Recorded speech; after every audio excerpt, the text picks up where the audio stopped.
Hello and welcome to Beckler Guitars and Repair. We've got a busy week in the shop this week. We've got new guitars, we've got old guitars that we're going to upgrade and modify. We've got a new amplifier that we can check out. I finally got a deluxe Reverb 65 reissue that I've been looking for a long time. So we're going to do a review and demo of that and maybe compare it against the Diamond that we have. And we've got a guitar today that's pretty cool that we're going to look at. So without further ado, here we go. Okay, so here we are. So I found this locally, and I've always wanted to check one out. So here we are. It's a Eart E-335. So a little bit about Eart. They've kind of exploded onto the scene in the last couple of years, and their claim to fame is just exceptionally well-built guitars out of great materials for a low price. So I think prices on these have actually gone up in the last year or so. I believe you were able to get this guitar for around $450 Canadian when they first came out. Nowadays, just judging by their website, it looks like it's closer to $600 now. But some of the features on this guitar, so this one has a mahogany body. It's got a set neck design. It's got binding. It's got Alnico 5 magnet humbuckers with a tunematic style bridge and tailpiece. What's really cool about these models that no other guitar in this price range really has is the stainless steel frets. And Eart is really known for their quality fretwork. So if you look very closely on the side here, I'll just try to zoom in and get a good angle on it. The stainless steel frets are highly polished, and the end of the frets have some great attention to detail. Like, they're very well rounded and smooth. So the fretwork on this guitar is like second to none. It's nicer than a lot of Gibsons even. So I was very excited to try this out when I saw one pop up. So today we're going to go through everything, take it apart, and check all the specs, check the setup, and make any repairs or alterations as needed. The only thing not stock on this guitar is the knobs have been swapped out to these clear knobs. He provided the old knobs in a bag over here. They're just kind of black speed knobs. I really like the look of these, so I think I'm going to keep them on because they're pretty cool. And he also upgraded the tuners to some really nice locking Goto tuners. So again, I'm going to be leaving those on there just because those are quite an upgrade to what that was on there before. And then we'll plug it in and see how it sounds. Alright, let's get on the bench. Okay, here we are on the bench. Let's take some specs. So it's weighing in at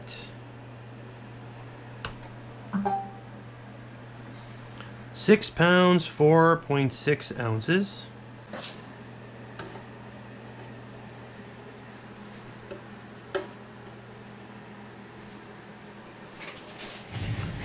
So this is the neck profile.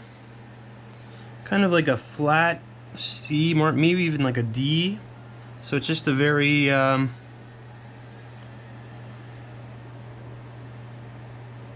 kind of a soft neck profile there. First fret 1.66 and 12th fret 2.06. Alright, first fret neck depth is 0.83, and at the 12th fret 0.83. So it looks like it stays very consistent throughout.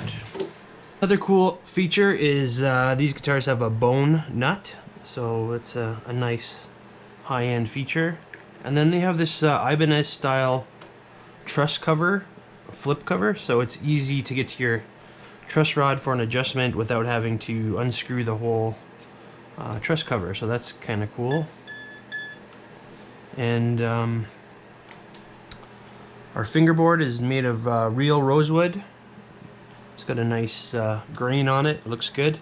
And then the fret markers are actually the clay dot style that you see on rosewood Stratocaster sometimes. So that looks good as well. All right, we're going to check the pickup readings. So got my multimeter here at 20K. Make sure the knobs are all up. So it looks like in the bridge position it's measuring 16.20, and at the neck 7.19, and middle position 4.98. To check the setup on this Eart, so I'm going to use my notched straight edge to check the relief in the neck. So it looks like we're right where we want to be. So there's just a very little bit of relief in the neck. You can tell that by the small space between the straight edge and the fretboard. So as long as there's no buzz in the first couple of frets, that's great. If there is some buzz, we can always loosen the truss rod to increase the relief and get rid of that buzz. But for this example, we're good. So now I'm going to fret at the 3rd fret to see what the action's like on the 1st fret. So we press at the 3rd fret, and then the 1st fret string should be almost very close to resting on the 1st fret. That tells us that our nut is correctly cut and our action is set correctly. So you want it as low as possible, but no buzz. So 1st fret, E, A, D, G, B, and E all look good. So yeah, great action at the 1st fret. And then at the 12th fret, you can see the action's quite low as well. So this came to me really well set up. So the previous owner might have done a lot of work on the setup because yeah, it looks like there's a couple little signs that this guy was maybe knew what he was doing with the guitar, because he's top wrapped the bridge. He's got some pretty cool looking knobs. I believe those are off a Gibson. I haven't seen those knobs available anywhere else. He's done a nice job of installing those Godot tuners, and the setup is really nice too. So let's check at the 12th fret. So yeah, action is very low. So it looks like at the 12th fret we're at like 1 to 1.5 for the low E, and closer to 1 for the high E. So very low action. Typically you can't achieve that low of action on a budget guitar without a lot of work. The frets look super shiny and smooth, so I don't believe any fretwork has been done to it to make it play this way. If it has, they've done a really good job crowning and polishing again. Anyway, regardless, this guitar plays great. I'm gonna go ahead and check every fret just to make sure there's no buzz anywhere.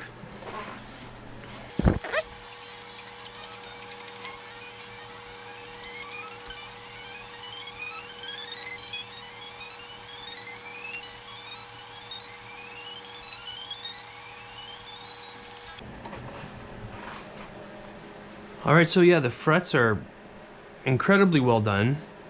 Action is super low, there's no buzz anywhere. They feel great, super slick, you can bend like crazy. Overall, very impressive, especially at this price point. At any price point, this is quite impressive. Alright, we're going to loosen the strings, take the bridge off, and have a look at the pickups. Look at the humbuckers. So I've loosened the strings. Usually I like to loosen the strings on a stop bar example, and then I'll loosen the strings enough just to take off the tailpiece, and then I'll just set that aside so it's not in my way. But the Goto tuners are locking, so they don't have a lot of real estate between the post and the tailpiece, so I don't have enough slack to take this off. But that's okay, we can work around it. For today, I don't want to change the strings because they look brand new, and there's no reason to do that. So I'm just going to weasel the pickups out and have a look. Okay. So these look pretty interesting. They have a patent apply for sticker, just like a Gibson, and it looks like they're calling them the 57 Plus Classic. It also has the initial of the employee who wound the pickup and a date, so 2013. So yeah, these look like quality pickups. There's nothing that suggests otherwise. I know that they're Alnico 5, which is a higher end style of pickup. So let's have a look at our route here. So the route looks nice and clean. We can see our mahogany block in the middle, and looks like it's a long neck tenon for our join there, which is nice. Usually on budget guitars they don't have that, so that's kind of a premium feature. And yeah, everything looks good. There's no other markings in there. We can see, let me just get nice and close here. I don't know if you can see that or not, but you can see our layers there. So it's like a sandwiched mahogany right here, much like an ES-335 with maple. So that looks good, and we'll have another look at our bridge pickup.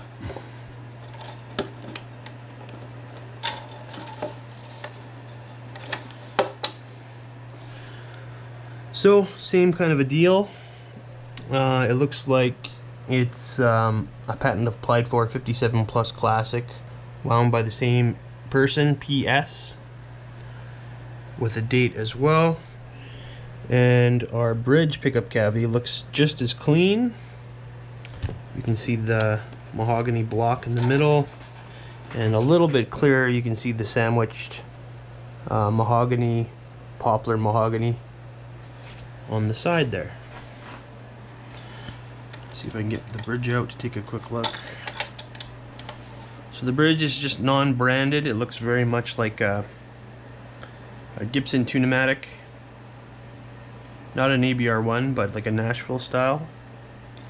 And the tailpiece I can't get off because I don't want to take off the strings, but it looks pretty standard. I imagine it's unbranded as well. It feels like it's full weight. Now I'm going to do a new thing. I'm going to take an endoscope I bought and just check out the inside of the body, and we can see what kind of pots and capacitors they're using, what kind of wiring, as well as the overall construction of the body. Okay, we're just having a look inside the first cavity here. So we can see that to the right is our center block, and to the left that's our horn. So you can see it's pretty clean in there. It looks like there's a little bit of some wood dust in the corner, a little bit of glue residue, but no surprises really, just everything looks pretty clean. Okay, we're going to go into our control cavity side and just look at the pots. So they're using full-size potentiometers, which is nice. There's a picture of our output jack.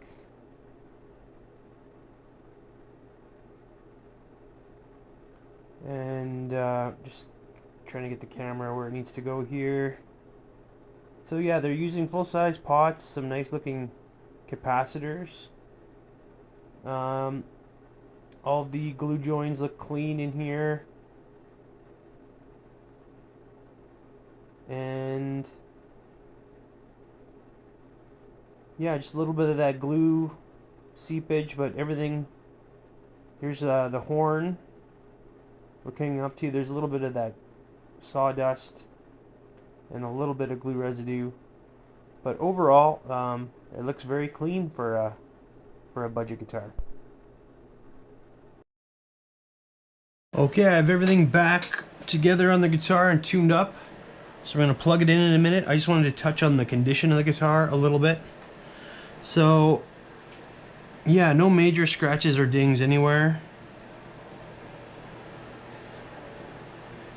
And as far as the QC for the guitar, I haven't noticed anything glaring. There's a couple of very, very nitpicky small things, like if I look into the finish, in a few spots I can see a little, it's like a semi-gloss finish, so it's not quite a full gloss. It's kind of in between a satin and a gloss finish. But if I can get in a few spots, you can see there's a little bit of a bump underneath the finish. That means that maybe a particle got underneath the finish when they were finishing it, and then it resulted in a raised bump. So a little bit of contaminant before they finished it. So it's pretty rare. I think there's only a couple examples on the whole guitar, but they're there. They don't really affect anything, but you can feel it with your finger if you're feeling. And there's a couple spots where the dye kind of leaked onto the binding a little bit. Like right there, you can see. But no more than, say, on a Gibson. It looks like someone has taken off the pick guard. So there's holes for a pick guard that are, the screws just have been left in. So I don't really mind that on this example because it's got some really nice wood grain. And then the other thing I noticed, it looks like, I'm not really sure if this is a stock output jack plate or not. It kind of looks like someone cut it out of a piece of pickguard material. So actually, let's just take that out just to make sure there's no damage hiding behind there. Because what can happen is if this wasn't a plate style input jack, if it was just like a small drilled hole with a ring, sometimes those can get pushed in, and the only way to fix them is to use a plate like this. So it might be hiding some damage under here. Let's have a look.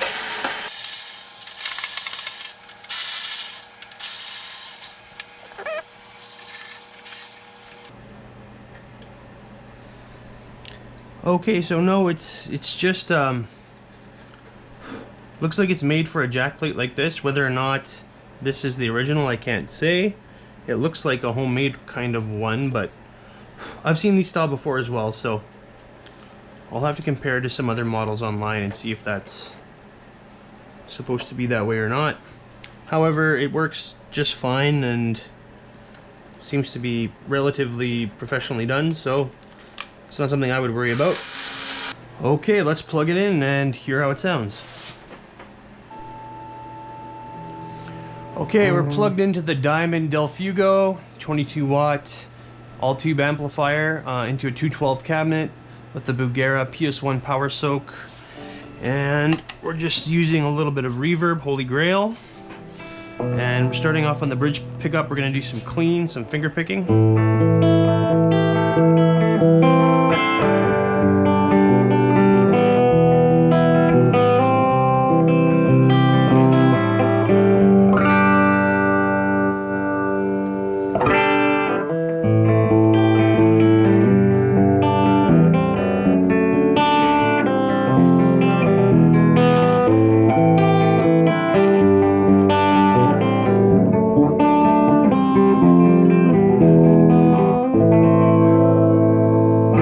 Alright, so that's the bridge. Move up to the neck.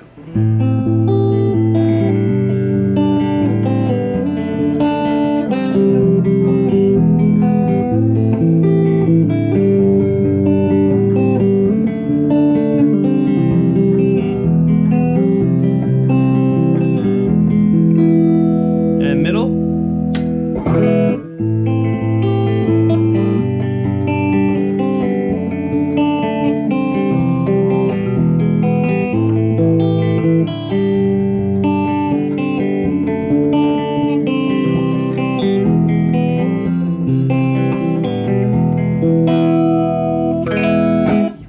so it sounds nice, clean.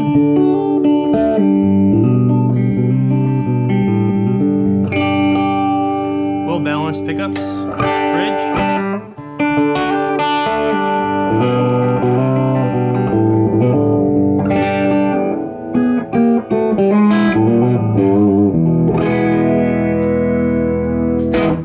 Alright, I'm going to use a pick, dig in a little bit more, and I'm going to turn on the Toro servo pedal. That's going to drive our amp a little harder to get a little bit of overdrive.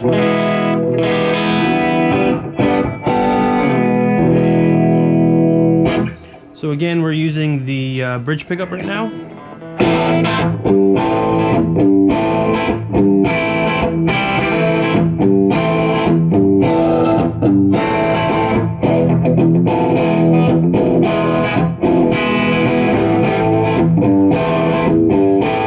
Alright, bridge or neck.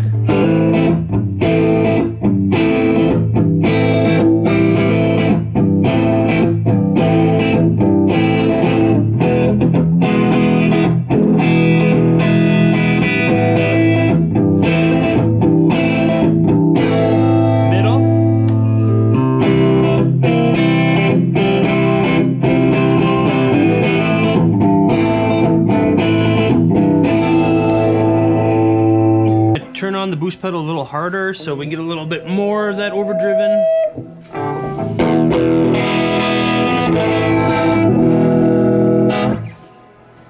So we're still on the bridge pickup.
Yeah, so overall, I thought it sounded great. The Alnico 5 pickups sound very classic. They're well voiced and balanced, and they sound like, you know, like a vintage PAF style pickup. So yeah, that's great.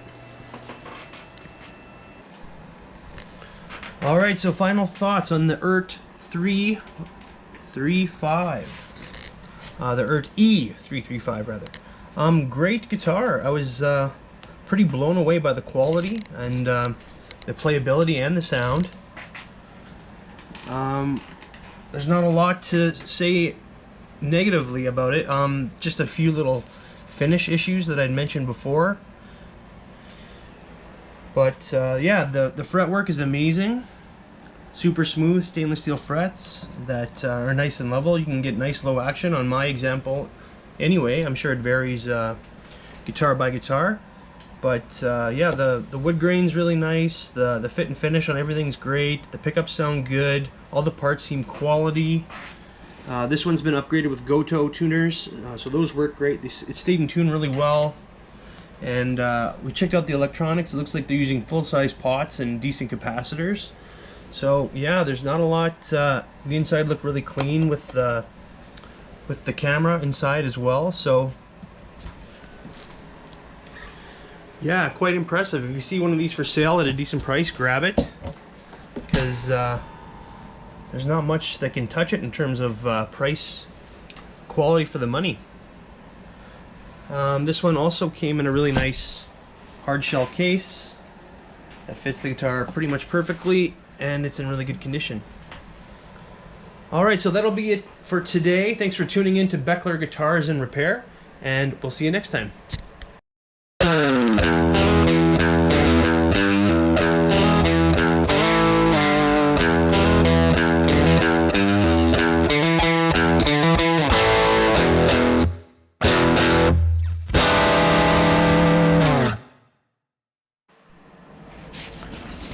Okay, for those that stuck around after the credits, this is the new Super Reverb, or Deluxe Reverb, that we're gonna be checking out. Yeah, it sounds great so far, but we're gonna go through everything and maybe do a shootout against the Del Fuego and see how it stacks up. Alright, thanks.